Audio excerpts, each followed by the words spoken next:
Nima carefully adjusted the kanga fabric draped over her mannequin, the vibrant reds and golds mirroring the sunset washing over Nairobi. The air conditioning hummed, a cool contrast to the heat outside. In 3 weeks, she was supposed to marry David, a man whose easy charm had convinced her they were building a future. She had even poured a large portion of her savings into a luxury art and textile startup she planned to announce after the honeymoon. David, always claiming to be a financial advisor, insisted on managing the shared bank account for the wedding expenses, a detail that now chilled her. Tonight, she was organizing some old documents and stumbled upon David's secondary phone, tucked beneath a stack of blueprints. Curiosity, that sly betrayer, forced her hand. The screen glowed, revealing a message thread with her maid of honor, Sawadi. The language was sickeningly intimate, a landscape of shared jokes and promises. David had scheduled a meeting with Zawadi the following morning, not to discuss final dress fittings, but to confirm their flight, a secret trip to Mombasa, paid for with her wedding funds. The pain didn't explode. It calcified, cold and hard in her chest. It wasn't just heartbreak.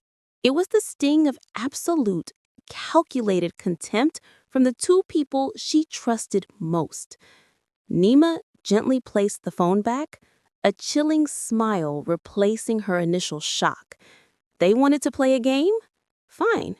She knew the rules now. She deleted the incriminating text from the sent folder on David's phone. This wasn't sorrow. It was strategy. Her path to happiness had just taken a dark, exhilarating turn. Nima moved through the following week like a ghost wrapped in silk. She listened to David's reassurances and Zawadi's breathless excitement about the wedding details, their voices grating against her raw nerves. The betrayal wasn't the deepest cut. The sheer arrogance of their deception was. David, using the wedding logistics as a constant cover, frequently mentioned how excited he was to see her business, Nima Arts, finally take off. He didn't know she'd already launched the website privately, using a decoy name and holding back the core designs. Her initial instinct was to scream, to shatter the engagement ring on the imported mahogany floor. But she saw a grander opportunity in their blindness. That evening, she invited Zawadi over for a girls' night. Zawadi arrived, bubbly and fake, clutching a bottle of expensive South African wine. As they talked about the seating chart, Nima casually mentioned a fictitious new clause in her prenuptial agreement, designed to protect her intellectual property. David, she explained, had been surprisingly resistant to signing it. Zawadi's mask slipped for a fleeting, crucial second, a flash of pure panic in her eyes, before she forced a laugh. "Oh, David and his silly contracts," Zawadi chirped, too quickly. The observation solidified Nima's suspicion. Their affair wasn't just passion, it was a partnership of theft. They weren't after her heart, they were after her legacy. The realization was strangely liberating. Her sorrow evaporated, replaced by the cool, focused determination of an artist about to create her masterpiece. The wedding bank account, which David supposedly managed, was now Nima's primary target. For months, David had been using a series of complex excuses to delay adding her name as a signatory, citing the volume of payments for the caterers, the venue, and the imported flowers. Nima, however, had foresight. Knowing David's background in questionable small-scale stock trading, she had previously installed a tiny, invisible key-logging device on his home office computer, claiming it was a gift to improve his typing posture. She had access to every password, every login, and every transaction he made. The moment Zawadi's panic confirmed their true motive, Nima acted. Over 3 sleepless nights, working from a tiny internet cafe in Kilimani, far from her apartment, she executed her financial coup. She systematically liquidated the funds David had collected for the wedding, not touching her own original investment, but emptying the communal pot. She channeled the money meant for the disastrous celebration into her fully registered legal business, Amani Designs. The deposits were meticulous, small amounts disguised as refunds from fictional vendors, payments to legitimate-sounding suppliers, and even a final, massive wire transfer labeled Final Venue Deposit, non-refundable. David, utterly focused on his secret rendezvous with Zawadi, missed the subtle shifts. The pain of betrayal had become rocket fuel, propelling her forward. She was transforming what was intended to be her financial ruin into her greatest opportunity. Nima needed David and Zawadi to remain complacent, believing they held all the cards, especially her supposed business plan. She crafted a masterful decoy. She created an entirely fake, low-effort startup concept, a line of basic, uninspired tourist t-shirts, and saved the detailed business proposal for it on her personal laptop, easily accessible to David. She ensured the document was titled Nima Arts Final Pitch Deck. She even forgot to log off one night, giving David the perfect chance to browse. The actual business, Amani Designs, which specialized in ethical, high-end, hand-dyed silk scarves and jewelry, remained totally hidden on a secure server, password-protected and firewall-guarded. Zawadi, a talented graphic designer, had once pitched a concept to Nima about creating corporate identity packages, a service David was now telling Nima to outsource to Zawadi's new freelance business. David was meticulously documenting the dummy t-shirt plan, sharing the low-resolution images with Zawadi. They believed they were stealing a quick, scalable, marketable idea, one they could launch immediately after abandoning Nima at the altar. Her sorrow was now a performance. She was acting the role of the devoted, slightly naive fiancé, making sure every detail of the planned wedding remained in place. The invitations sent, the deposits ostensibly paid, the perfect, tragic scene set for their ultimate escape. The plot twist wasn't in their affair. The real scandal lay in the depths of their calculated fraud. Nima didn't discover the betrayal by chance. She had engineered the circumstances. Months ago, she had noticed David taking unusual interest in her personal finances and a vague, persistent curiosity about the security protocols on her work computers. Suspicion led her to hire a private investigator, a retired cybersecurity expert in Mombasa, to monitor David's digital footprints. The shocking truth wasn't David and Zawadi's romance, but a pattern of previous failed investment schemes David had been involved in, culminating in one particularly messy lawsuit in Kisumu. Zawadi wasn't a naive accomplice. She was the architect of the new plan, offering David a way to escape his debts by stealing Nima's intellectual property, capitalizing on David's access, and exploiting Nima's trust. They planned to elope, not just for love, but to liquidate the wedding fund and launch Zawadi Graphics, selling Nima's designs under their names. The phone Nima stumbled upon was actually bait, a device the investigator had prepped.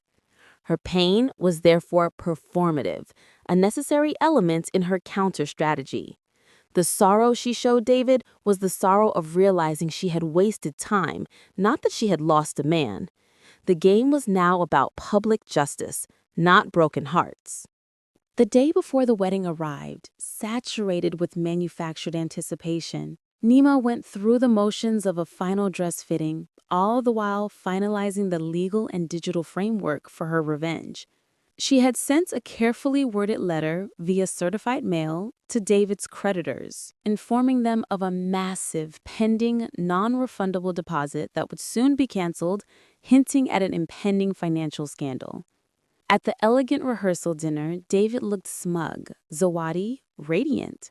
They were operating on a shared, silent clock, counting down to their planned escape, believing Nima would be left humiliated and destitute with nothing but a worthless t-shirt business plan.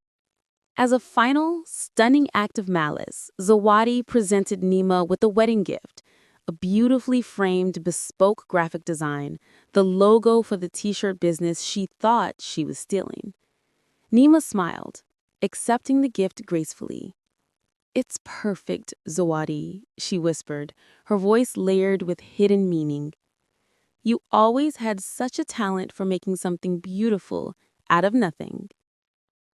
David raised the glass to the happy couple, oblivious to the fact that his fiancée had just legally dissolved the joint wedding accounts and was wearing a micro-recorder that captured his entire history of financial misconduct, including veiled threats against a former partner. The stage was now meticulously set for the grand, scandalous reveal. The wedding morning was chaotic, as every Grand Kenyan wedding should be. David and Zawadi executed their exit precisely as Nima had predicted: a fabricated emergency call for David and a sudden dramatic illness for Zawadi, both vanishing 20 minutes before the ceremony. The guests, numbering nearly 300, murmured in hushed confusion in the opulent hall. Nima, however, emerged from the dressing room, not in her wedding gown, but in a breathtaking hand-dyed silk ensemble from her new collection, Amani Designs.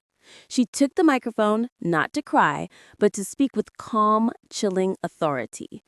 "My dear friends and family," she announced, her voice resonating across the room, "I regret to inform you that the wedding has been canceled. Fortunately, the cancellation fee was exactly enough to fund the launch of my new business." She then unveiled a large screen behind her, showing David and Zawadi boarding a flight to Mombasa, using the money intended for the grand event. But the scandal deepened. The next slide wasn't about the affair, but a detailed, documented expose of David's financial schemes and Zawadi's role as his accomplice in attempting to steal her work. She played the recorded conversation from the night before. The room erupted. Nima didn't wait for the dust to settle. She hosted an impromptu launch party with the caterers, the band, and the open bar all serving their original purpose, celebrating her emancipation and the birth of Amani Designs. 6 months later, Amani Designs was a soaring success. Nima's silk scarves and custom jewelry, now lauded for their ethical sourcing and unique artistry, were featured in boutiques across the continent.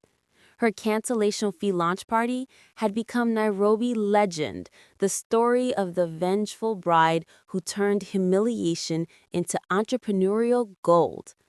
David and Zawadi, abandoned by all of their business contacts and facing the legal repercussions Nima's evidence had set in motion, were struggling to find work. Their Mombasa honeymoon had ended abruptly when they realized the wedding fund was gone, leaving them to bicker in a cheap rental room. Nima didn't seek another partner. Her happiness was a quiet, profound certainty built on independence. She sat on her balcony, sipping Kenyan coffee, the morning sun illuminating the sleek packaging of her latest catalog. The greatest betrayal had forced her to discard the fragile notion of happiness based on external validation: a man, a wedding, a friend. Her true happiness, the kind that endured, was the feeling of her own strength, the vibrant success of her own creation, and the delicious satisfaction of watching her former tormentors self-destruct. She realized the pain and sorrow hadn't been an obstacle. They had been the necessary, bitter soil from which her spectacular, scandal-filled success grew. She was free, wealthy, and gloriously happy, all thanks to the day she chose revenge over tears.